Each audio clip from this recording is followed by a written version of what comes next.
Hi friends, video నచ్చితే తప్పకుండా ఛానల్ని సపోర్ట్ చేసి సబ్స్క్రైబ్ చేసుకోండి. విహారికి రాజ్యం ఇక గౌరీకి తెలియకుండా ఫోన్ చేస్తుంది. 25 లక్షల కోసం అని చెప్పేసి ఫోన్ చేస్తుంది. కనకమహాలక్ష్మి కూడా ఈ డబ్బుల విషయం చెప్పకూడదని చెప్పేసి పెద్దమ్మ అందండి. అందుకనే ఈ విషయం పెద్దమ్మ వాళ్ళకు కూడా మీకు ఫోన్ చేసినట్టు తెలియదు అని చెప్పేసి ఈ విధంగా ఇక విహార్తో రాజ్యం చెప్తూ ఉంటుంది. ఫోన్ ఆదుకున్న వారు ఉన్నారంటే అది మీరేనండి. సరే అండి, ఉంటాను అని చెప్పేసి రాజ్యం కాల్ చేస్తుంది. ఈ విషయం కనకమహాలక్ష్మి కూడా తెలిసి ఉంటుంది. మరి ఈ విషయం నాకు ఎందుకు చెప్పలేదని చెప్పేసి విహారి అనుకుంటా కనకమహాలక్ష్మితో మాట్లాడడానికి కనకమహాలక్ష్మి రూమ్ దగ్గరికి వస్తాడు. అంబిక అటువైపుగా వస్తుంది. ఇదేంటి విహారి కనకమహాలక్ష్మి గది వైపు ఉన్నాడేంటి అని చెప్పేసి అనుకుంటుండగా కనకమహాలక్ష్మి అమ్మవారికి పూజ జరిపిస్తుంది. ఆఖరి రోజు ఈరోజు విహారి బాబు ప్లేట్లోనే తినాలి, పూజ సంపూర్ణమవుతుందని చెప్పేసి అనుకుంటూ డోర్ కొట్టేసరికి వెంటనే పూజ డోర్ లాక్ పెడుతుంది లక్ష్మి. ఈలోపు వెంటనే విహారి లక్ష్మి గదిలోకి వెళ్తాడు. విహారి లక్ష్మి గదిలోకి వెళ్ళారని చెప్పేసి తొంగి చూస్తుంది అంబిక. వేటగాడు బాణానికి ఎదురుపోయినట్టుగా ఏకంగా నాకు ఎదురు పడ్డాడు విహారి. ఇప్పుడు నాకు గురి తప్పదు అని చెప్పేసి అంబిక అనుకుంటూ ఇద్దరిని కలిపి అక్కకి రెడ్ హ్యాండెడ్గా పట్టిస్తే విహారి పరువు పోతుంది, విలువ పోతుందని చెప్పేసి అంబిక అనుకుంటూ అధికారం అనే సింహాన్ని ఇక మెల్లిమెల్లిగా నేను తీసుకుంటాను అని చెప్పేసి ఇద్దరు కలిసి రూమ్లో మాట్లాడుకుంటుండగా మెల్లిగా డోర్ లాక్ చేస్తుంది. పాపం ఇక చంద్రుడికి మచ్చ లేదని చెప్పేసి చంద్రుడు అని చెప్పేసి అందరూ అనుకుంటున్నారు. ఈ విహారి చందమామ మచ్చ పడిపోతుంది, ఆహాహా ఏకంగా బురదే పడబోతుందని చెప్పేసి అంబిక అనుకుంటున్నారు. ఏంటిక్కడ అని చెప్పేసి లక్ష్మి అడుగుతుండగా ఏం లేదు లక్ష్మి, థ్యాంక్స్ చెప్పడానికి. థ్యాంక్సా ఎందుకు అని చెప్పేసి లక్ష్మి కన్సర్ట్ దగ్గర నా ప్రాణాలు కాపాడవు, ఇప్పుడు ఇక్కడ అని చెప్పేసి అంటుండగా ఏమాత్రం దానికే థ్యాంక్స్ ఎందుకు విహారి బాబు గారు అని చెప్పేసి లక్ష్మి నాకు ఒక డౌట్ అడగనా? అడగండి.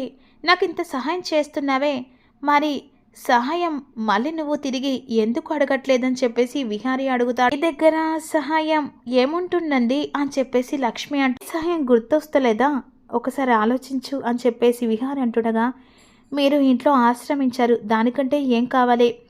మీ నాన్నకి 10-15 రోజులలో ఆపరేషన్ చేయాలి, దానికి 25 లక్షలు కావాలి, దాని గురించి కూడా అడగ అవసరం లేదని చెప్పేసి విహారి అంటే మీకెళ్ళే తెలిసిందని చెప్పేసి లక్ష్మి అంటుండగా రాజీ ఫోన్ చేసింది. 25 లక్షలు కావాలని చెప్పింది. ఆయన నువ్వు కూడా హాస్పిటల్కి వచ్చావు కదా, మీ నాన్న గురించి తెలిసింటుంది కదా అని చెప్పేసి విహారి అంటే నాకెందుకు చెప్పలే అని చెప్పేసి ఇక్కడ రూమ్లో అనుకుంటుండగా బయట అంబిక అందరినీ పిలిచి రచ్చరచ్చ చేసి విహారి పడు రోడ్డుకి ఇచ్చాలని చెప్పేసి అనుకుంటుంది. వెంటనే సుభాష్ అంబికకు ఫోన్ చేస్తాడు. అంబిక ఎక్కడున్నో ఇంట్లో, సరే అర్జెంటుగా మనం కలిసే ప్లేస్కి రా, ఇప్పుడు ఎందుకో అర్జెంటుగా పెద్ద ఆఫర్ ఉంది, ఇక మళ్ళీ మన జీవితంలో రాదు అని చెప్పేసి సుభాష్ అంటూ విహారిని అధికారం నుంచి కిందికి దించడానికి ఆఫీస్కి రాకుండా చేయడానికి వండర్ఫుల్ ఛాన్స్ అని చెప్పేసి సుభాష్ అంటాడు. అబ్బా అదంతా ఫోన్లో చెప్పేది కాదు, నువ్వు అర్జెంటుగా వచ్చి అంబిక బాయ్ అని చెప్పేసి సుభాష్ కాల్ కట్ చేసి సుభాష్ హలో సుభాష్ అని చెప్పేసి ఫోన్ పెట్టేశాడు. ఇక్కడ విహారి పరువు తీయాలని రెడ్ హ్యాండెడ్గా, కానీ అక్కడ పవర్ దించేది ఇప్పుడు ఏం చేయాలని చెప్పేసి ఇక అంబిక ఆలోచిస్తూ నేను ఎటు వెళ్ళాలి, సుభాష్ అంత గట్టిగా చెప్పాడంటే ఇక అది మంచిదే ఉంటుంది, విహారి సంగతి తర్వాత చూద్దామని చెప్పేసి సుభాష్ కలవడానికి అంబిక తనకు ఆపరేషన్ చేసేదని కూడా నీకు తెలుసు, 15 రోజులలో ఆపరేషన్ చేయాలని కూడా డాక్టర్స్ అన్నారు, ఆ విషయం కూడా తెలుసు, మరి డబ్బుల విషయం అడగడానికి ఎందుకు నన్ను ఇలా అడగలేకపోయావు అని చెప్పేసి అంటుండగా ఎలా అడగాలి విహారి బాబు గారు అని చెప్పేసి లక్ష్మి అంటూ జీవితాంతం ఇయ్యనే అంత రుణాన్ని ఇచ్చారు, ఇక చాలా రుణి పడిపోయాను, జీవితంలో ఎవ్వనికి లేని ఇయ్యనంతా నాకు జీవితాన్ని ఇచ్చా, మెడలో తాళి కట్టి నా తండ్రి ప్రాణాలని మీరు కాపాడారు, గొప్పగా హెల్ప్ చేసిన మిమ్మల్ని మళ్ళీ ఏం సహాయం అడగలను అని చెప్పేసి ఈ విధంగా లక్ష్మి అంటూ మహాలక్ష్మి నువ్వు ఆలోచించేది కరెక్టో కాదో నాకు తెలియదు, ఇంత తక్కువ టైంలో అంత డబ్బు ఎక్కడి నుంచి తీసుకురాగలవు అని చెప్పేసి విహారి అడుగు, అందుకే నేను ఆ డబ్బులు ఇస్తాను. వద్దు వద్దు విహార్ బాబు గారు, నీకు చాలా రుణపడిపోయాను, ప్లీజ్ అని చెప్పేసి అంటూ ఉంటుంది. అది కాదు కనకమహాలక్ష్మి, ఎలాగైనా మా బంధువులను అడిగాను, మీకు బంధువులు ఎవరు లేరు కదా, ఎవరినో అడిగాను, వాళ్ళు డబ్బులు అరేంజ్ చేస్తానన్నారు. ఇక నా ఆత్మాభిమానం మీకు తెలుసు కదా, ప్లీజ్ అని చెప్పేసి అంటూ ఉంటుంది. కాకపోతే ఆ టైం వరకు మీకు డబ్బులు కాకపోతే విహారి బాబు ఉన్నాడని గుర్తుపెట్టుకో అని చెప్పేసి విహారి అంట. సరే అని చెప్పేసి విహారి ఇక వెళ్ళడానికి ప్రయత్నిస్తుండగా డోర్ లాక్ అవుతుంది. ఇక మరోవైపు లక్ష్మి అక్కడ నిలబడుతుంది. డోరు ఎంత తీసినా ప్రయత్నించినా డోర్ లాక్ అయిపోతుంది.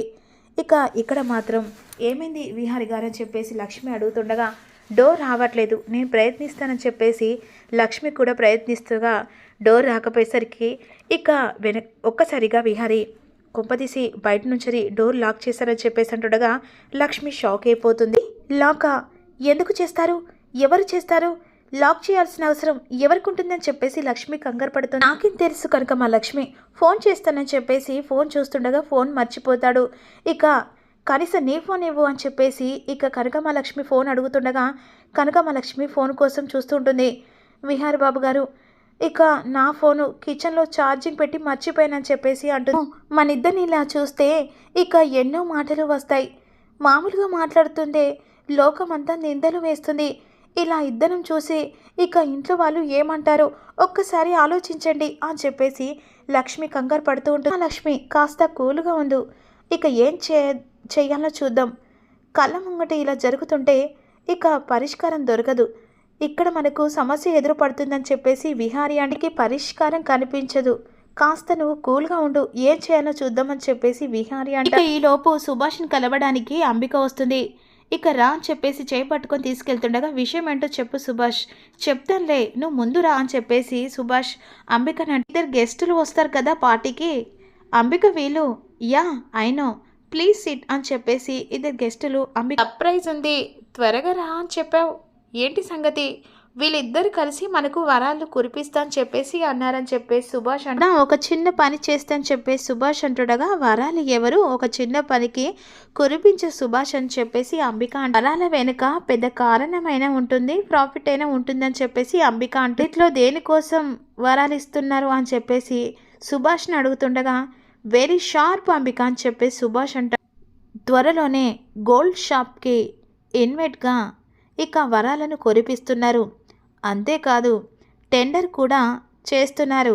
అప్పుడు అయితే అని చెప్పేసి అంబిక అంటుంది. 500 కోట్ల ప్రాజెక్ట్, హైదరాబాద్లోనే అతిపెద్ద ప్రాజెక్ట్, దానికి వీళ్ళిద్దరు కూడా టెండర్ వేయబోతున్నారు. విహారి కూడా టెండర్ వేయబోతున్నాడు అయితే అని చెప్పేసి అంబిక అంటుండగా మీ విహారికి ఉన్న తెలివికి తేటలకు విహారికి ఖచ్చితంగా ఆ ప్రాజెక్టు వస్తుందని చెప్పేసి ఇక సుభాష్ అంటే ప్రాజెక్ట్ విహారికి వస్తే వేలకేమొస్తుంది, టెండర్లో పార్టిసిపేట్ చేసినందుకు కాస్త టైం వేస్ట్ అవుతుంది. ఆ టైం వేస్ట్ చేసుకోకుండా ఆ ప్రాజెక్టు వాళ్ళ సొంతం చేసుకోవాలని అనుకుంటున్నాను. నేనేం చేయాలి?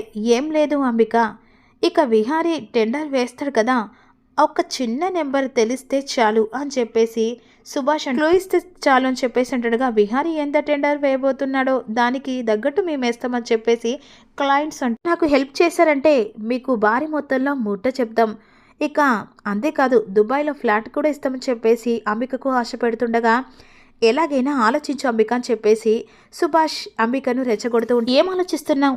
సరే ఓకే అని చెప్పేసి అంటుండగా డబ్బు కోసము కాదు, విహారీ ఓడిపోతున్నారని ముద్ర, వ్యాపారంలో దెబ్బతింటున్న ముద్ర పడాలని చెప్పేసి అంబిక. వాడు ఖచ్చితంగా ఇక అంచెలంచెలు ఎదిగేవాడు, నేలకు తొక్కాలని చెప్పేసి అంబిక అంటుండే. సరే ఈ పార్టీ మూమెంట్లో చేసుకుందాం చెప్పేసి అనుకుంటూ ఉంటారు. మరోవైపు లాక్ అయిపోయిన ఇద్దరు, అదే wife and husband Vihari Lakshmi. ఇక లక్ష్మి మాత్రం కంగారు పడుతుండగా విహారి చూస్తుండగా ఏం చూస్తున్నారు అని చెప్పేసి లక్ష్మిని అడుగుతూ ఉంటుంది. విహార కంగారుతో తిరుగుతూ ఉంటే డోరు ఓపెన్ అవుతుందా, మరి వీళ్ళ కామగా కూర్చున్నారు కదా అలా అని చెప్పేసి డోర్ ఓపెన్ అవుతుందని చెప్పేసి లక్ష్మి అడిపోతున్న అగ్ని పర్వతం శిఖరం మీద కూర్చున్నట్టుగా ఉంది, నాకు మాత్రం హిమాలయ పర్వతం మీద కూర్చున్నట్టుగా కూర్చున్నారు. ఇప్పుడు ఏమైంది కనకమహాలక్ష్మి? కూల్గా ఉండి ఇక మన ఇద్దరిని చూస్తే ఈ ఇంట్లో ఎంత ప్రణయం పుడుతుందో తెలుసా అని చెప్పేసి కనకమహాలక్ష్మి భయంగా ఉంది. అసలు నాకు కనీసం కూర్చునడానికి కూడా ఓపిక లేదు. నాకు చాలా బాగా ఆకలేస్తుంది కనకమహాలక్ష్మి అని చెప్పేసి విహారీ అంటూ ఉంటాడు. మరి రెగ్యులర్ ఎపిసోడ్ చూస్తున్నారు కానీ సబ్స్క్రైబ్ చేయడం మాత్రం మర్చిపోతున్నారు. ప్లీజ్ అండి, ఒక చిన్న లైక్ మాత్రం ఇంపార్టెంట్.